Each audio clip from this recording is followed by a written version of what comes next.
golfers, Jack Spencer here, Practical Golf for All. Today I'd like to talk a little bit about your backswing. And I mentioned previously that you don't hit the golf ball with your backswing, and by that I meant you don't want to rush it. You don't need to take it back as fast as you come through it. But certainly your backswing can put you in a position to more efficiently and correctly strike the golf ball. You see a lot of different backswings on tour these days, and the two extremes I can think of are like John Daly and then John Rahm. You might look at those backswings and think they have nothing at all in common, and that's not true. They have the most important thing in common, and that is that both of those people get to this position as they enter to strike the golf ball. How they get there is very different, but that position is very, very similar, and you'll see both of them with a full shoulder turn to the point where their lead shoulder is almost over their trail foot. A full shoulder turn is much more important to power in the golf swing than your hand position or your arm position. People say you need to keep this left arm straight, it adds width, it adds power. And that's true. But it may not be something that's really feasible for most of us. If this left arm bends a little bit in your backswing, momentum's going to straighten it out. That's actually going to give you maybe a little bit more power through the strike, and it takes the tension out of that arm. And tension is a killer in golf. One thing you can do if you really want to have a simple practice for your backswing is, I think Nick Faldo used this when he was rebuilding his swing. And what he did, he get his address position and just cocked his wrists. And you can see that club's in a nice position. It's pointing down the line, the toes at like 10:30, 11 o'clock. So he would just, cock his wrist and then turn. And I can't emphasize enough that when your turn is complete, your backswing should be complete. You don't want to do any extraneous movements beyond a full turn. And by that I mean, a wrist flop, that's a killer, or really anything else. Basically, when you get to the top of your backswing, you should be in a fairly relaxed position. You shouldn't feel a whole lot of tension, I don't think. People talk too about, the position, wrists. You hear a lot about that these days, Dustin Johnson and his bowed wrist. Some people even say that that's, pronated, and that's not correct. I don't really concern myself. If you want to bow your wrist can basically do two things. It can flex and it can extend. Those are your wrist movements.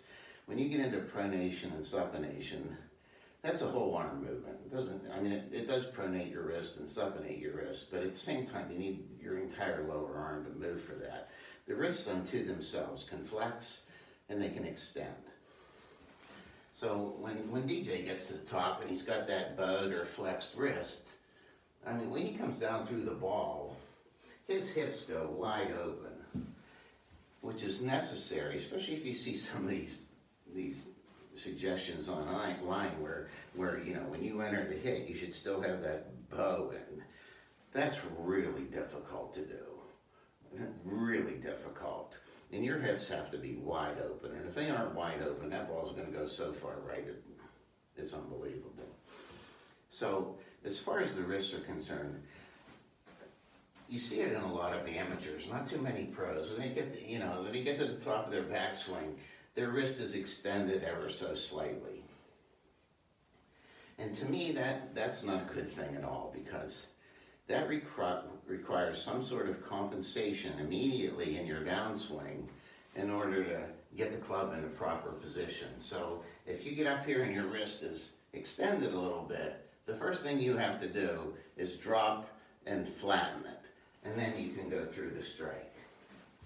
If you don't have that wrist extended at the top, you don't have to make that compensatory move. The club will drop a lot more naturally.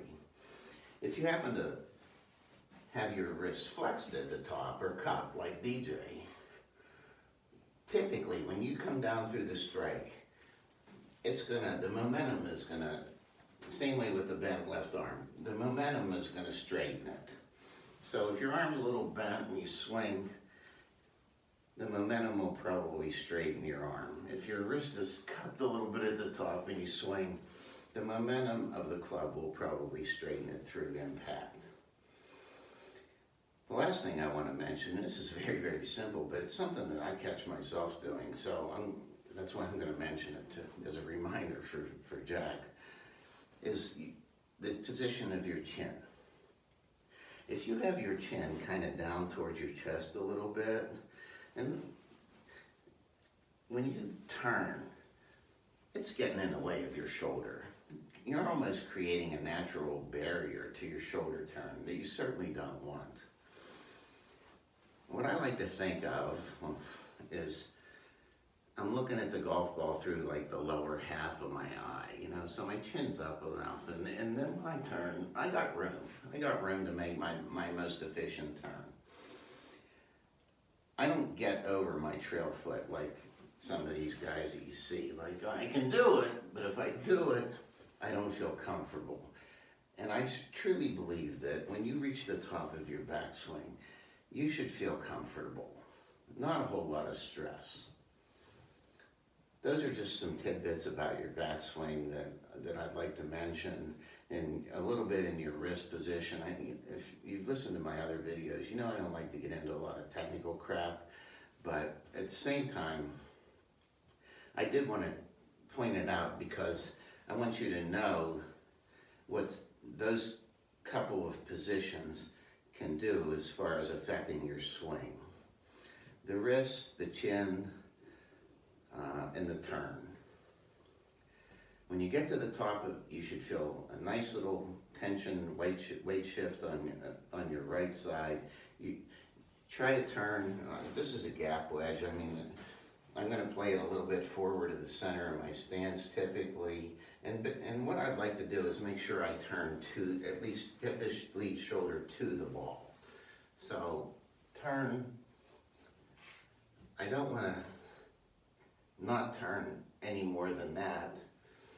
And I don't want to overturn to the point where I'm getting pulled off the ball and you know, I'm getting into a position where I'm going to have a hard time rearranging everything to get down through the strike. So I hope you enjoyed this little tidbit. Trying to keep it a little bit simple, not easy, but simple. If you like this video, please like it, share it, comment if you wish. I appreciate it. Thank you.